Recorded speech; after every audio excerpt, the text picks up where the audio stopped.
உதவி பெறும் தனியார் பள்ளி மாணவர்களுக்கு உயர்கல்வி சேர்க்கையில் 7.5% இடஒதுக்கீடு வழங்கக் கோரி தேனியில் ஆசிரியர் மற்றும் ஆசிரியைகள் பட்டினி போராட்டத்தில் ஈடுபட்டனர்.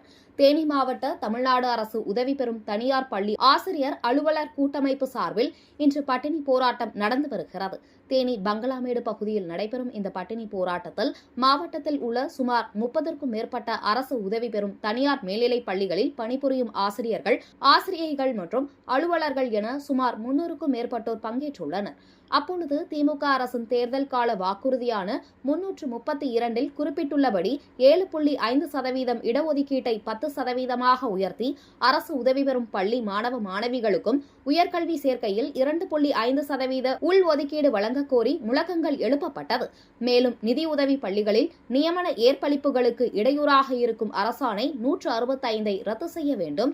நிதியுதவி பள்ளிகளில் பயிலும் ஆங்கில வழி இணைப்பிரிவு மாணவர்களை பணியிட நிர்ணயத்திற்கு கணக்கில் எடுத்துக் கொள்ள வேண்டும். உயர்கல்வி சேர்க்கையில் உள்ள 7.5% இடஒதுக்கீட்டில் அரசு உதவி பெறும் மாணவர்களுக்கும் விரிவுபடுத்த வேண்டும் உள்ளிட்ட பதாகைகளை ஏந்தியவாறு ஆசிரியர்கள் பட்டினி போராட்டத்தில் பங்கேற்றனர்.